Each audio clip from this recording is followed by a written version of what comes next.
네, 안녕하십니까. 이 강의를 듣고 계신 여러분 반갑습니다. 네, 저는 디지털 드로잉 강의를 맡은 정찬호 강사라고 합니다. 네, 여러분 반갑습니다.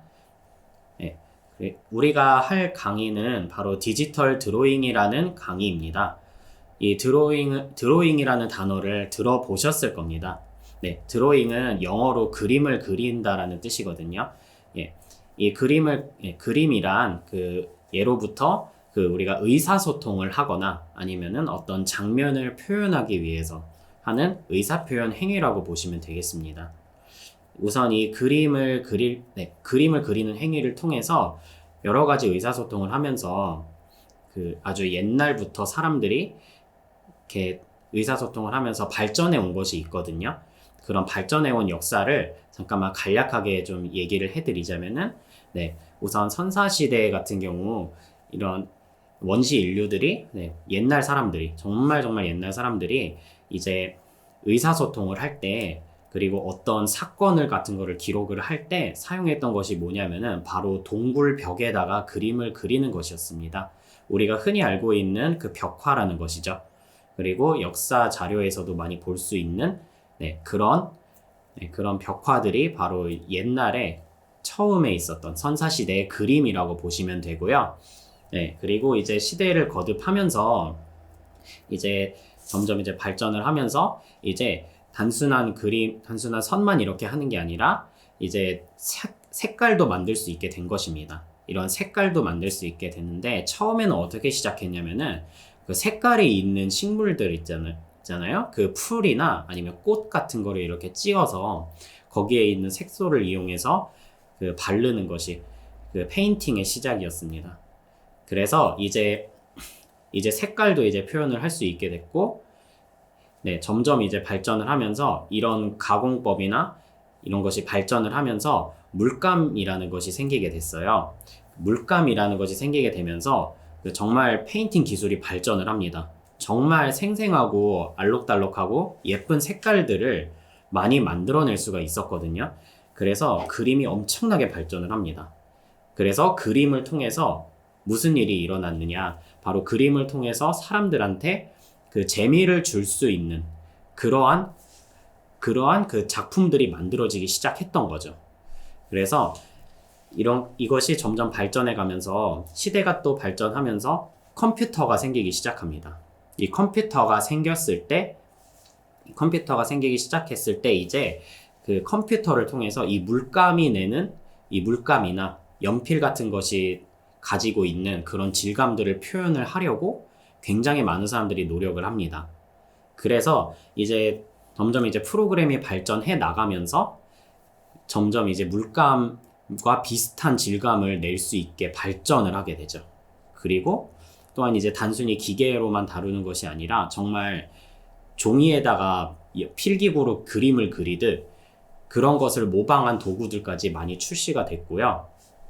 그리고 또 이제 스마트폰도 생기면서 점점 이제 정말 들고 다니면서 여러 그림을 그릴 수 있게 그런 기구들이 만들어지기 시작을 했다는 것입니다. 오늘은 이 디지털 드로잉을 등장해서 어떻게 이렇게 드로잉 도구의 변천사라든지 이런 것을 한번 살펴보도록 하겠습니다. 우선 디지털 드로잉이란 아까 처음에 설명했듯이 디지털 기기로 그림을 그리는 행위입니다.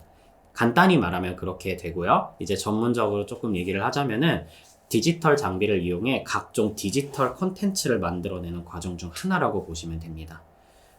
이것은 바로 전자기기의 발달에 따라 등장을 한 것으로 보면 되겠고요. 이제 드로잉 도구의 변화를 한번 살펴볼 텐데, 처음에 설명을 드렸듯이 과거에는 그 필기구와 도료로 그림을 그렸습니다. 도료라고 하면 물감 생각하시면 됩니다. 그래서 이 도료와 이 물감을 그렸을 때 물감으로 그린 그림을 재현을 하기 위해서 그 컴퓨터로 그림을 그릴 수 있는 프로그램을 개발을 한 것이거든요. 우선 우리가 가장 잘 알고 있는 가장 고전적이고 대중적인 드로잉 도구인 연필입니다. 연필, 특히 미술학원 다니시는 분들은 지금 이거를 지금 여기 사진에 나와 있는 연필을 보면은 아주 큰 공감을 할 수 있으실 거예요. 이것이 바로 HB 그리고 B, 뭐 4B 연필. 그 미술 전공생들은 제일 많이 쓰는 게 4B 연필이죠. 그리고 사무용으로 제일 많이 쓰는 것이 바로 HB고요. 근데 이 H랑 B의 차이점을 좀 TMI로 얘기를 하자면은 그 B로 갈수록 그 연필 심이 좀 연합니다. 연한 대신에 아주 진하고 깊이 있는 명암을 줄 수가 있게 되는 그런 장점이 있고요. H 같은 경우에는 굉장히 딱딱합니다. 굉장히 딱딱해서 그 날카로운 선이라든지 이 좀 예리한 선 같은 것을 그리는데 적합한 그런 연필이 되겠습니다. 네, 연필로 이렇게 그림을 그린 것, 혹시 그 소묘라고 보셨을 겁니다. 소묘 아니면 데생이라는 말도 들어보실 수 있거든요. 보통 소묘나 데생 하면은 보통 이렇게 연필로 그린 그림을 우리가 떠올리게 됩니다. 이렇게 연필로만도 이렇게 멋진 작품들을 만들 수 있거든요. 그 옆에 벽돌 그린 것 같은 경우에는 그 정물 소묘 같은 데에서 단골로 등장하는 그런 소품이라고 보시면 되고요. 네, 옆에 같은 경우에는 이제 그 사람들이 일러스트를 참고해서 연필로 이렇게 칠해서 재현을 한 겁니다. 네, 정말 멋있게 잘 그렸죠. 네, 그리고 또 우리가 가장 잘 알고 있는 수채화 물감.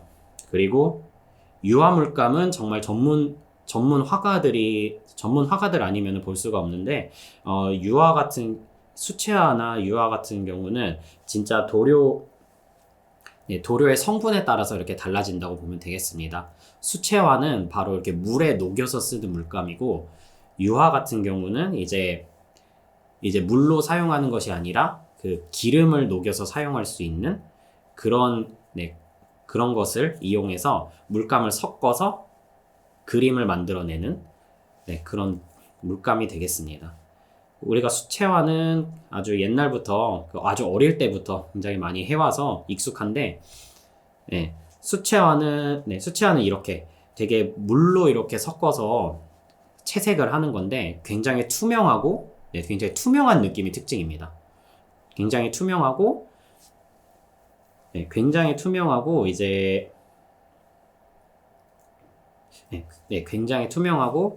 좀 이렇게 살짝 탁한 색깔이라고 하면 좋을 것 같아요. 유화에 비해서 탁하다는 겁니다. 유화에 비해서 좀 탁한 색깔이 특징이에요. 그래서 여러 가지 좀 이렇게 좀 편안한 느낌의 좀 편안한 느낌의 이렇게 그림을 만들어낼 수 있는 특징을 갖고 있습니다. 네, 그 다음이 이것이 바로 그 유화 그림이에요. 이것이 바로 유화 그림이고, 유화는 그 물감에다가 약간 시너 같은 것을 섞어서 만들어내는 시너 같은 것을 이용해서 물감을 섞을 수가 있습니다. 이 유화 같은 경우는 그 색깔이 굉장히 생생한 색깔을 낼 수가 있다는 특징이 있어요. 대신에 아무래도 이게 기름기를 이용해서 하는 물감이다 보니까 건조 시간이 굉장히 오래 걸린다는 단점이 있습니다. 그래서 보통 유화 작업을 하는 화가들은 그림 한 폭을 만들어내는데 건조에만 한 2주, 3주 이렇게 걸리기도 합니다. 굉장히 오랜 시간이 걸린다는 것인데 작품성은 굉장히 뛰어납니다. 그 오른쪽에 있는 화면 보시죠? 이것도 유화인데 굉장히 색깔이 예쁩니다. 아주 생생하고 예쁜 그런 그림이 되겠습니다. 이런 그림을 그릴 수 있는 것이 바로 유화인데, 근데 이제 그 물감 화학이 이제 발달을 하면서 이제 정말 정말 사기템이라고 볼 수 있는 물감이 등장을 했어요. 바로 아크릴화인데, 바로 이 아크릴화 같은 경우는 수채화의 유화의 느낌을 동시에 낼 수 있다는 아주 강력한 특징을 갖고 있습니다. 그리고 이렇게 개량된 물감은 또 유화의 느낌을 내지만은 건조 시간은 수채화만큼밖에 안 된다는 거. 그러니까 물 마르는 시간밖에 안 된다는 것입니다. 그래서 유화의 느낌은 내는데 유화보다 작업 속도는 기하급수적으로 빠른 그런 엄청난 물감이 만들어졌다는 것이죠. 이것이 바로 아크릴화로 그린 그림들입니다. 이렇게 이렇게 왼쪽에 약간 파도처럼 생긴 그런 것이 바로 이 유화 느낌을 좀 중점적으로 낸 것이고, 그 옆에 오른쪽 같은 경우는 이제 좀 이것도 유화 느낌인데 좀 캔버스 같은 데에다가 물감을 꾸덕하게 짜서 이렇게 붓질을 하면서 색깔의 단계도 내고, 이렇게 수채화처럼 이렇게 색깔 단계도 내고 해서 이제 풍경화를 만들어낸 것입니다. 네. 이것이 바로 그 물감으로 만들어낸 그림이고요. 네, 디지털 드로잉 도구, 이제 디지털 시대로 접어들면서 새로운 드로잉 도구들이 이제 등장이 하는데, 우선은 컴퓨터가 이제 이 연산을 통해서 색깔을 표현할 수 있는 프로그램들이 등장을 하기 시작했어요. 네. 컴퓨터가 처음 이렇게 등장을 할 때, 우선 디지털 드로잉 도구는 개발 목적이 이렇습니다. 실제 연필, 붓을 사용하는 느낌을 재현하도록 개발이 된 것이거든요. 그래서 이것의 가장 큰 장점은 이것입니다. 물감 보충과 혼합. 그러니까 우리가 물감이 떨어지면 물감을 또 짜고, 색깔을 만들려면 그것을 또 이렇게 붓을 또 씻어서 물감을 이렇게 팔레트에다 놓고 섞어서, 이런 과정들이 굉장히 많이 걸리잖아요. 이러한 시간들을 절약할 수가 있다는 것이 가장 큰 장점입니다. 그래서 또한 작품이 또 이렇게 그림이 잘못 그려지면 우리를 고쳐야 되잖아요. 근데 연필 같은 경우에는 지우개가 있지만은, 사실 수채화나 물감 같은 경우는, 다른 물감류 같은 경우에는 지우기가 굉장히 어렵지 않습니까? 수정이 굉장히 어려운데, 이것이 굉장히 용이하게 될 수가 있다는 거죠. 막 번지거나 이런 걱정 없이. 그래서 작업 속도가 엄청나게 향상되는 그런 그런 결과를 낳았습니다. 이 디지털 드로잉 도구의 개발은. 네, 혹시 이거를 많이 보셨을 거예요. 아주 옛날부터 컴퓨터를 사용하신 분은. 우리가 바로 그림판이라는 프로그램이죠. 제가 띄워드린 것은 굉장히 옛날 그림판인데, 이 마이크로소프트 운영체제의 기본적인 프로그램이고요. 보통 이렇게 생겼는데 굉장히 간단하게 그림을 그릴 수 있는 그런 툴입니다.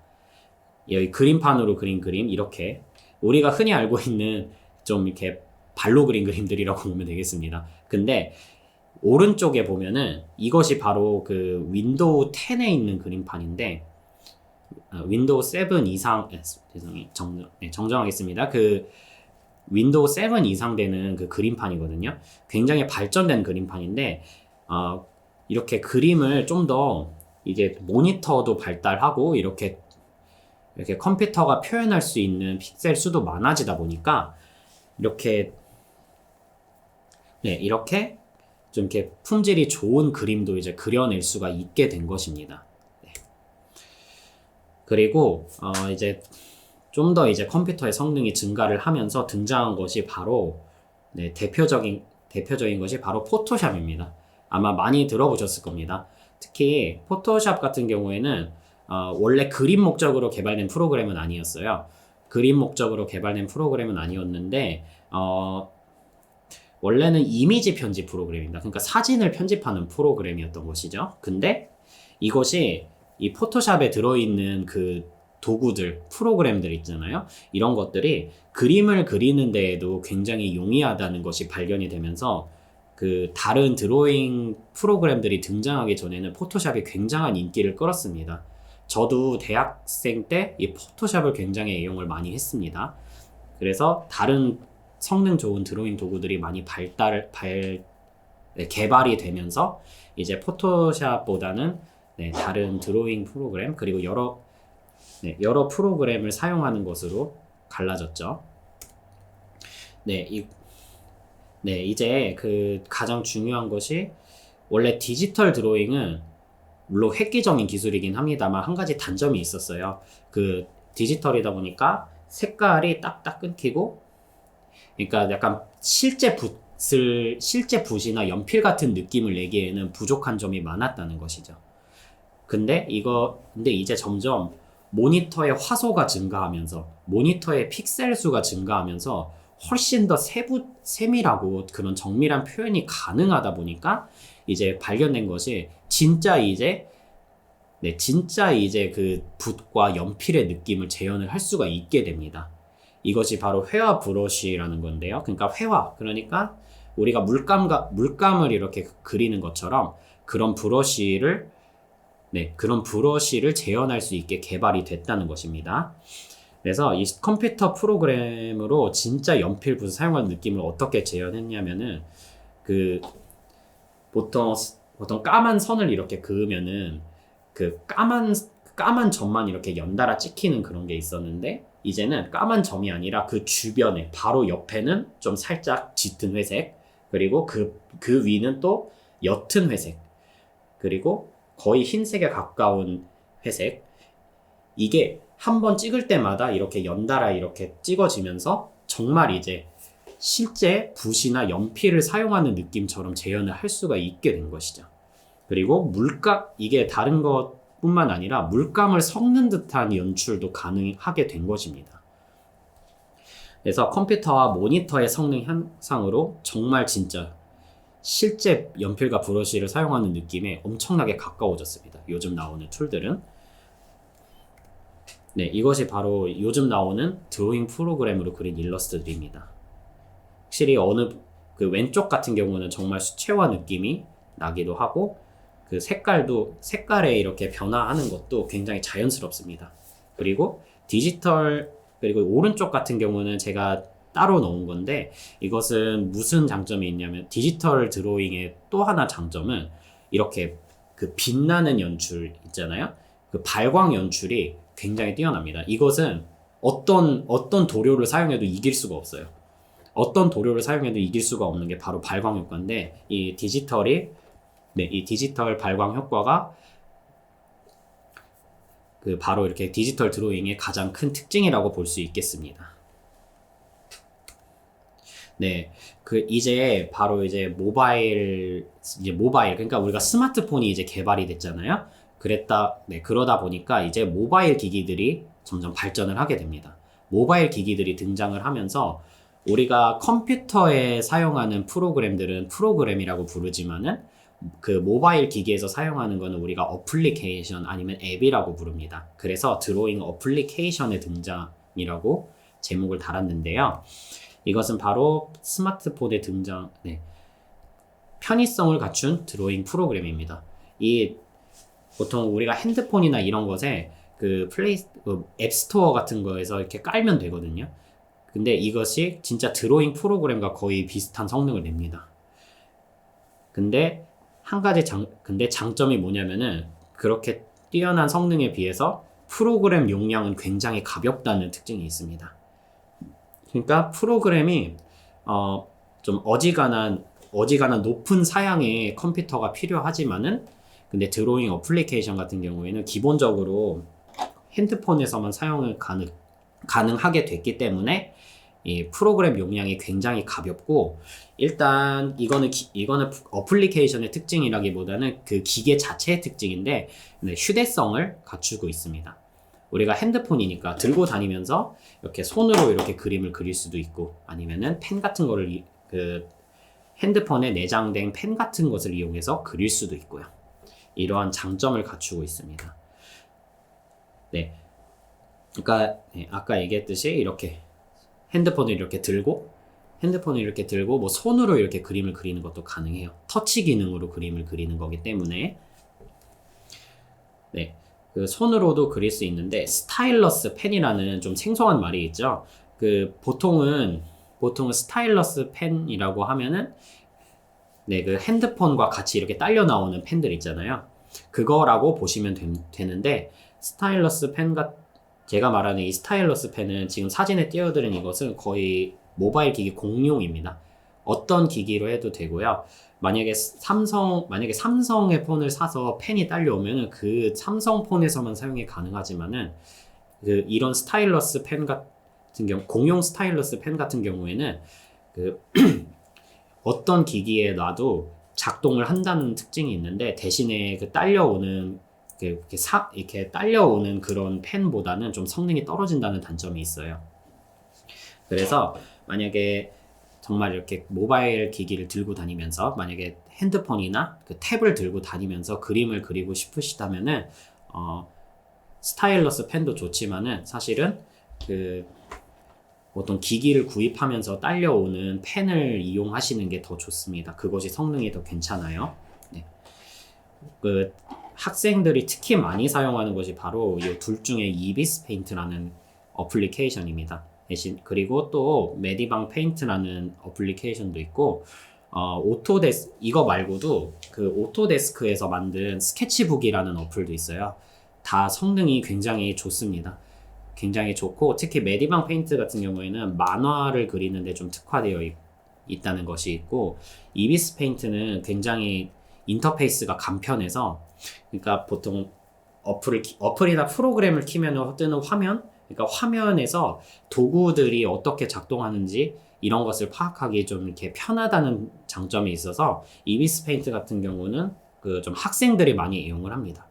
학생들이 굉장히 많이 핸드폰에다 깔아놓고 이렇게 그림 그리는 것을 많이 볼 수가 있고요. 네. 그리고 메디방 페인트 같은 경우는 이제 이것을 왜 넣었냐면은 제가 이제 이 디지털 드로잉 수업을 나가면서 할 어플리케이션이 바로 메디방 페인트라는 것입니다. 네. 제가 원래는 그 이비스 페인트를 하려고 했으나 메디방 페인트가 저는 더 익숙해서 좀 강의 편의상 이렇게 하는 겁니다. 사실 드로잉 어플리케이션은 어디까지나 그 그림을 그릴 수 있는 도구에 불과합니다. 사실 꼭 메디방을 쓰든 이비스 페인트 어플을 쓰든 아니면 오토데스크 스케치북을 쓰든 그것은 여러분의 자유입니다. 여러분의 자유고 그림을 이렇게 그려내는데 큰 어려움은 없다는 거 알아두시면 되고요. 대신에 이 강의를 나갈 때는 이렇게 메디방 페인트를 이용해서 그 강의를 나가 보도록 하겠습니다. 네. 그러면은 이제 이렇게